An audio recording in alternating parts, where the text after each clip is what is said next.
The stadium was packed with families, cameras flashing as names echoed through the speakers. When they called mine, Camila Reed, Master of Data Analytics, I looked up at the family section. 4 empty seats. Metal glinting in the May sunlight while everyone around me hugged parents and posed for photos. I stood alone, forcing a smile for the photographer. 3 days later, Mom's text lit up my screen. Need $2,900 for Avery's Sweet 16. Send by Friday. No congrats. No apology. Just a number and a deadline. I stared at that message, something tired finally breaking inside me. I set $1. Changed my locks. 2 nights later, police knocked. Mom told them I was suicidal, unstable, dangerous. She weaponized the law because I set a boundary. What she didn't know was that I'd already found the credit cards she'd opened in my name. $8,000 charged for Avery's party. And in 1 week, those same police would walk into that Sweet 16 while the DJ played, while 200 guests watched, to document identity theft. My mother's reputation would shatter in front of everyone. And I wouldn't feel guilty at all. If you're watching this right now, drop a comment and let me know where you're viewing from. I want to know I'm not the only one whose parents treated them like an ATM instead of a daughter. My name is Camila Reed, and I'm 28 years old. I live in Denver, Colorado, where I just finished my master's degree in data analytics after 6 years of night classes, weekend study sessions, and working full-time to pay my own way. My family consists of my mother Linda, who's 51, my father James, who's 53, and my younger sister Avery, who's turning 16. The difference between how they treated Avery and me wasn't subtle. She was the planned child, the wanted one. I was the accident they kept but never quite forgave. From age 16, I became the family bank. My first job was opening shift at Starbucks, standing behind the counter at 5 a.m. making lattes for lawyers and nurses before school. Every paycheck went home. Avery needs dance lessons. Avery's field trip costs extra. Just help out a little. I said yes every time because I thought providing meant loving, that sacrifice would earn me a place at the table. Before I tell you about the graduation nobody attended and the fraud case that destroyed my mother's reputation, hit the like button and subscribe to hear more real stories about parents who see children as resources and the moment consequences finally arrive.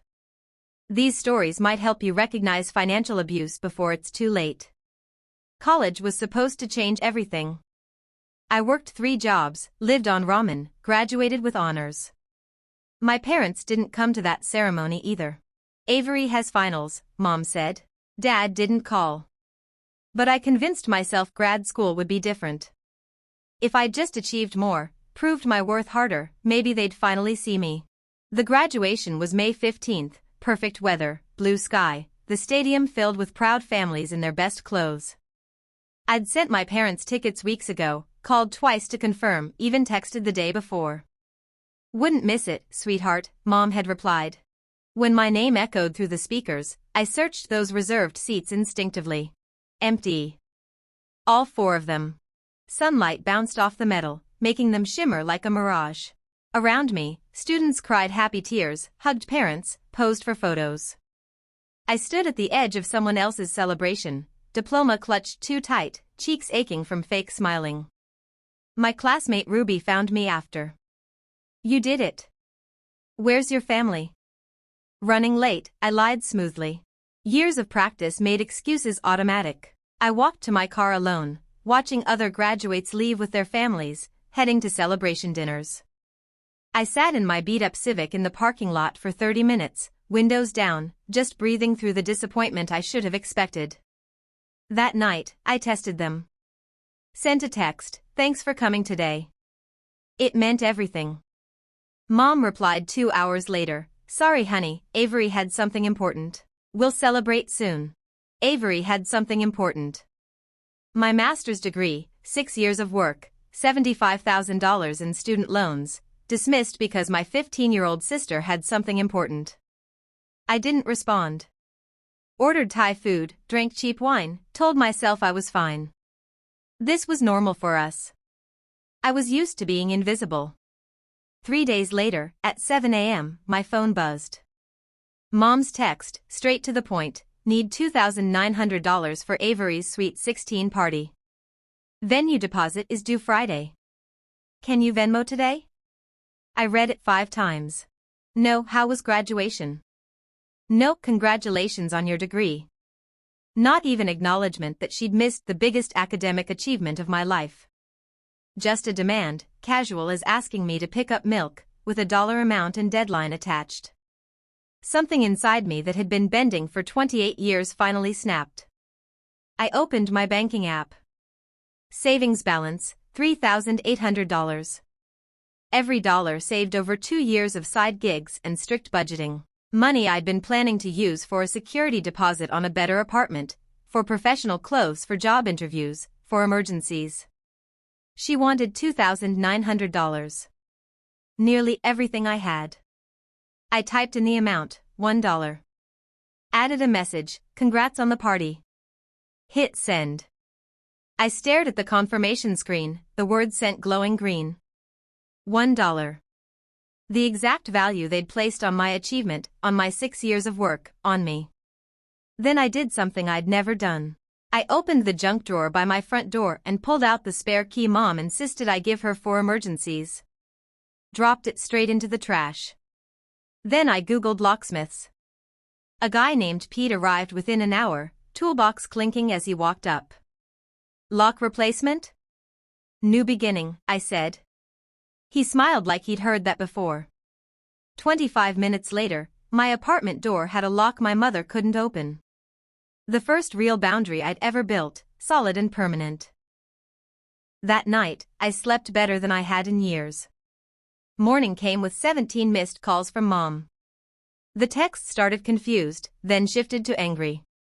Did you mean to send $1? This isn't funny, Camila.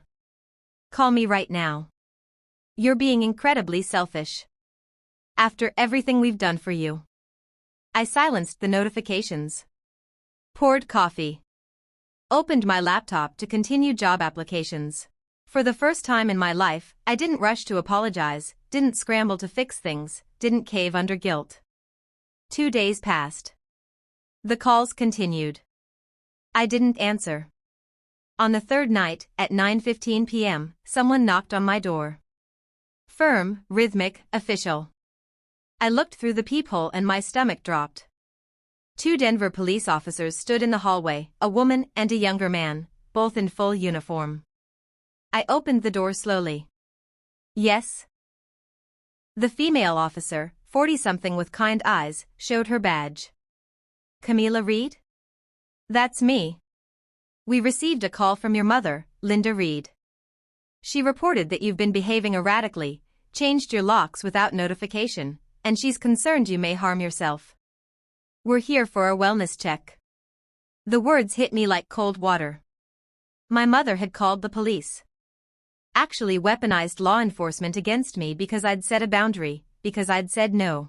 I'm completely fine, I said, hearing my voice shake. Would you like to come in? They stepped inside, scanning my apartment. Clean dishes in the drainer. Laptop open on the table showing job applications. My framed diploma on the wall. Coffee mug beside the couch.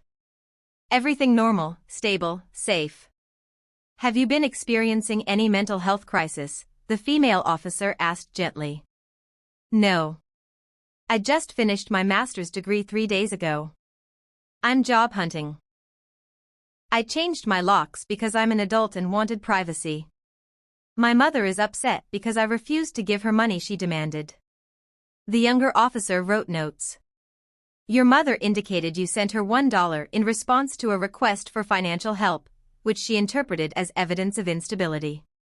She asked for $2,900 3 days after missing my graduation ceremony. No congratulations, no apology, just a demand with a deadline. I sent what I thought her request was worth. The female officer's expression softened. Do you have any intention of harming yourself or others? The only thing I've harmed is my mother's expectation that I'll fund her lifestyle indefinitely. The younger officer's mouth twitched, almost a smile.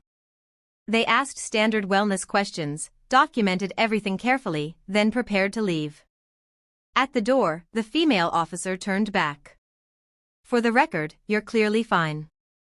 We'll note this visit as unfounded concern. If your mother calls again, reference this report number. She handed me a card. And off the record? We see this often. Family members using wellness checks as punishment for boundaries. You're doing the right thing. After they left, I sat on my couch shaking. Not from fear, from fury. My mother hadn't just demanded money.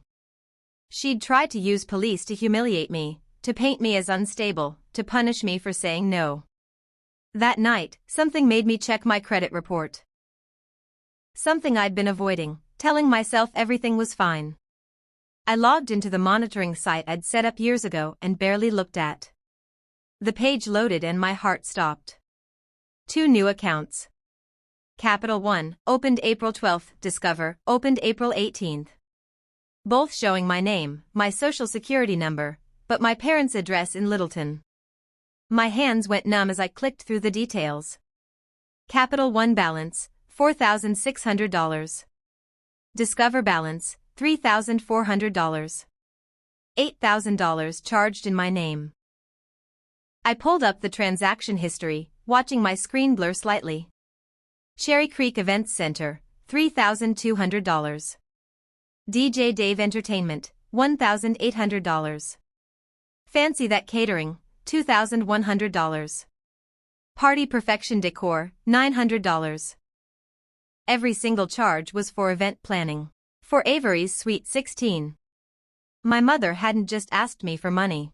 When I refused, she'd stolen my identity to throw the party anyway. I called Capital One, my voice surprisingly steady considering my hands were shaking. I need to report identity theft. The representative, professional and calm, verified my information. I'm showing this account was opened in person at our Littleton branch on April 12th. The co-applicant listed is Linda M. Reed. That's my mother. I never authorized this account. I've never been to that branch. I'm flagging this for immediate fraud investigation. You'll receive documentation within 24 hours to complete the report. I made the same call to Discover. Same story, same unauthorized co-applicant, same fraudulent charges. Then I did something calculated. I opened my phone's voice recorder. Colorado is a one-party consent state. I could legally record our conversation without telling her. I called Mom. She answered on the first ring, voice sharp. So you're finally calling. I found 2 credit cards in my name. Both list your address. Neither were authorized by me. Want to explain? Silence stretched for 3 seconds. Then she laughed, forced and brittle. Oh, that.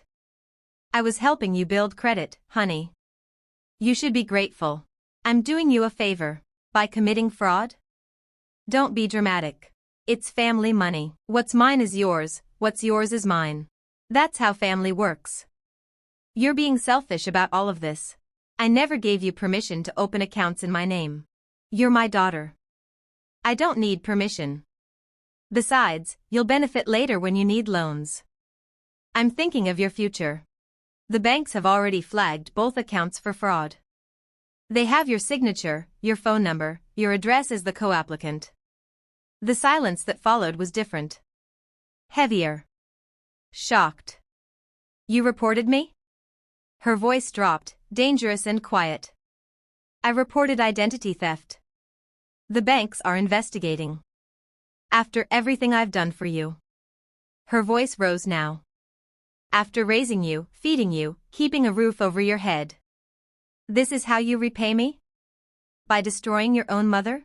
You missed my graduation. Demanded money 3 days later. Called police and lied about me being suicidal.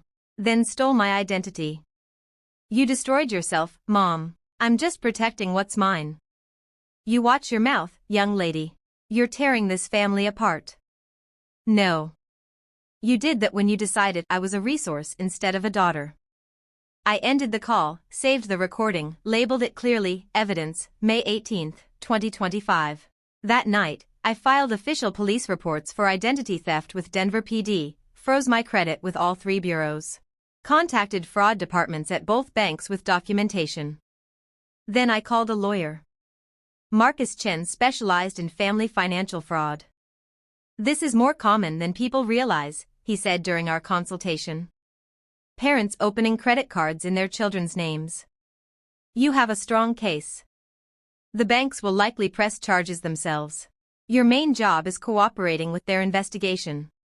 Will she face criminal charges? Likely. Identity theft is a felony. If she doesn't agree to restitution and the DA decides to prosecute, she could face jail time. At minimum, her credit will be destroyed and she'll have a record. Part of me felt sick. She was my mother. But the larger part remembered the empty graduation seats, the casual demand for money, the police at my door, the $8,000 stolen in my name. She'd made her choices. Now she'd live with consequences. The next week crawled by. I heard nothing from my family, which felt ominous. Avery's Sweet 16 was scheduled for Saturday, May 25th, at Cherry Creek Events Center. 200 guests, full catering, DJ, photographer. All funded by my stolen identity. I wasn't invited. Obviously. But I didn't need to be. On Saturday at 8:45 p.m., my phone rang. Unknown number. Miss Reed, this is Detective Sarah Martinez with Denver PD Fraud Division. We're coordinating with Capital One to document evidence at the event tonight. Officers are being dispatched now to Cherry Creek Events. You're not required to attend, but I wanted you informed. My throat went dry. You're sending police to the party? Yes, ma'am. The bank requested official documentation of all charges. We'll photograph receipts, interview vendors, document everything. Standard fraud investigation procedure. I thanked her and hung up. For a long moment, I just sat there, imagining what was about to happen. At 8:52 p.m., my phone buzzed. Avery's first text to me in months. What did you do? Police just walked in. Everyone's staring. Mom looks like she's going to pass out. Then another. They're talking to the event coordinator. People are filming. The DJ stopped the music. This is supposed to be my night. I didn't respond. This wasn't about Avery. This was about a mother who'd committed a felony and was finally facing consequences. Across town at Cherry Creek Events, the scene was unfolding exactly as I'd imagined. 2 uniformed officers walked into the glittering venue, purple and silver balloons, 200 teenagers and parents in formal wear, music thumping from professional speakers. The officers' presence cut through the celebration like a knife through silk. Good evening, the lead officer said, voice calm but carrying. We're here to verify charges related to an ongoing fraud investigation. We need to speak with Linda Reed and see all vendor contracts and receipts for this event. The music stopped mid-song. 200 faces turned. Phones lifted, already recording. My mother stood frozen near the 3-tiered cake, color draining from her face. There must be some mistake, she stammered. Ma'am, we need to verify transactions made on credit cards opened fraudulently in another person's name. The charges were for this specific event. We need all documentation. Whispers erupted like wildfire. Did she say fraudulently? Whose name? Is this identity theft?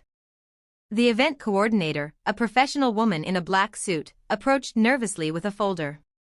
These are all the contracts and receipts for tonight's event. The officers photographed everything methodically. The $3,200 venue contract. The $1,800 DJ agreement. The $2,100 catering invoice. Every document showing my mother's signature and my name on the credit card. Avery stood in the center of the dance floor, her lavender dress sparkling under lights, mascara running down her cheeks. Mom, what's happening? What did you do? My mother tried to speak, but no words came out. Around the room, guests whispered, filmed, started gathering belongings. The officers didn't arrest anyone. Didn't need to. Their professional documentation was damning enough. Ma'am, you'll be receiving notification from the district attorney's office within 72 hours. We strongly suggest you obtain legal counsel. Within 30 minutes, the venue was empty except for my mother, Avery, and the cleanup crew. The banner reading Sweet 16, Avery's night to shine hung crooked in the humid air, purple streamers drooping sadly. I learned all this later from multiple sources. The police report. Social media posts from attendees. Text messages Avery sent to friends that got screenshot and shared. The story spread through Littleton like fire, everyone talking about the Sweet 16 that ended with a fraud investigation. My mother called me 18 times that night, left voicemails ranging from sobbing to screaming. You destroyed your sister's party. You're vindictive and cruel. I will never forgive you for this humiliation. My father called once, his voice tired. Your mother made a mistake, Camila. But you didn't need to humiliate her in public. You could have handled this privately, kept it in the family. I listened to the voicemail, then deleted it. They still didn't understand. This was never about revenge. This was about protection, about boundaries, about refusing to be stolen from anymore. 3 days later, official letters arrived. Capital 1, fraud investigation resolved. Primary account holder Linda M. Reed has acknowledged unauthorized use of Camila Reed's identity. Account closed. Full restitution required, $4,600 plus interest. Criminal charges pending district attorney review. Discover sent an identical letter. Total restitution, $8,247. Both banks removed every mark from my credit report. My score actually went up. Hers was annihilated. The gossip in Littleton spread like a virus. My mother, who'd spent years cultivating a reputation as a devoted parent and upstanding community member, was now infamous. The woman who'd stolen her daughter's identity and got caught at her other daughter's Sweet 16. She lost friends. Book club quietly asked her to step back. The neighborhood watch removed her from the committee.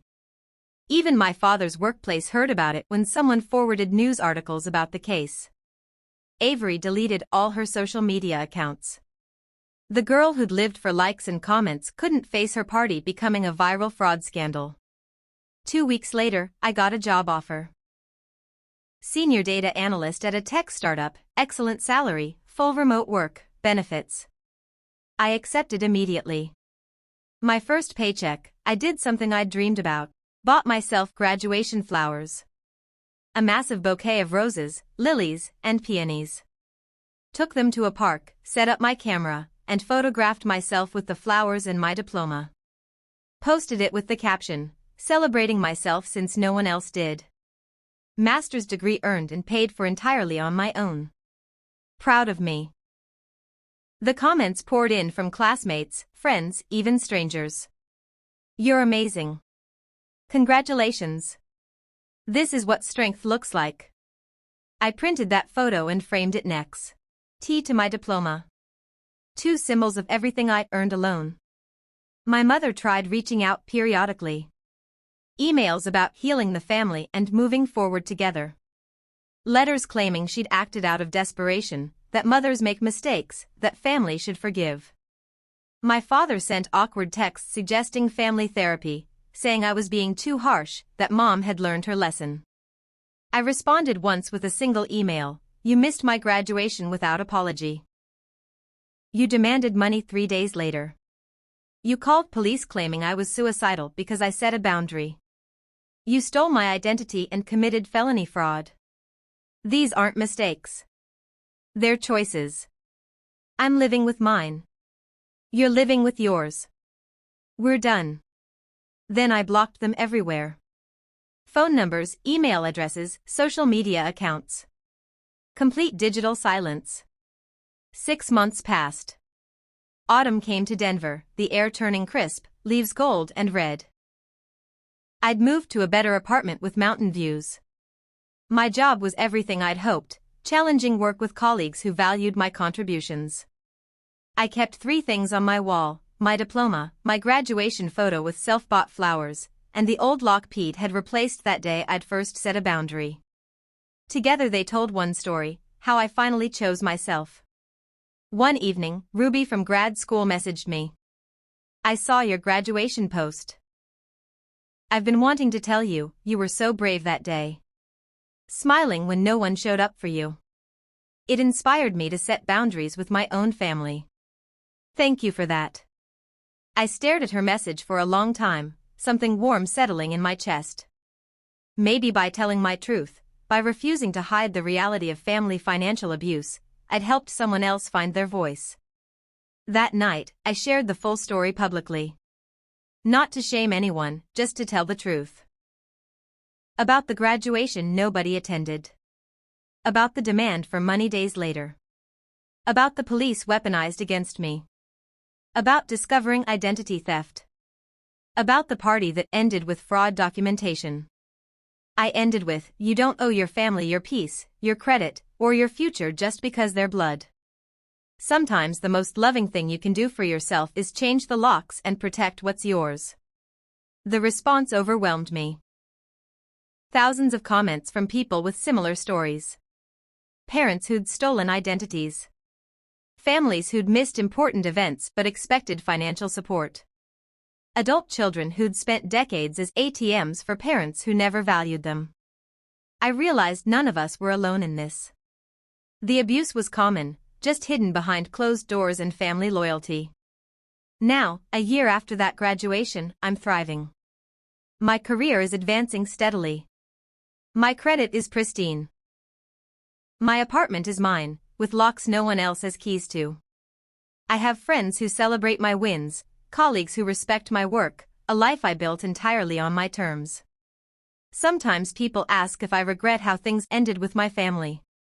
If the consequences were too harsh. If I should have given them another chance. I think about those empty seats at graduation. The text demanding $2,900 3 days later. The police at my door based on lies. The $8,000 stolen in my name. The party that mattered more than my degree. And I know I made the right choice. My mother faced consequences for felony fraud. My sister learned that actions have repercussions. My father learned that enabling abuse makes you complicit. And I learned that sometimes the people who gave birth to you don't deserve access to your life. The silence where they used to be isn't empty. It's peaceful. And that peace is worth more than any relationship built on obligation, guilt, and financial exploitation. I graduated with my master's degree. Nobody came to watch. But I walked across that stage anyway, earned that diploma anyway, smiled for that photo anyway. And when the applause faded and the ceremony ended, I didn't need anyone else's validation. I had my own. That was enough. I am enough. And protecting that truth by changing locks and pressing charges wasn't cruelty. It was survival. Have you ever been your family's ATM? Have you set boundaries that destroyed relationships but saved your sanity? Have you been punished for saying no to family demands? Share your stories in the comments below. Let's break the silence around family financial abuse together. If this story resonated with you, please hit the like button and subscribe to hear more real stories about toxic family dynamics and the courage it takes to walk away. Share this video with someone who needs permission to protect themselves, even from the people who raised them. Thank you for watching, and remember, sending $1 and changing the locks isn't petty. Sometimes it's the sanest thing you can do.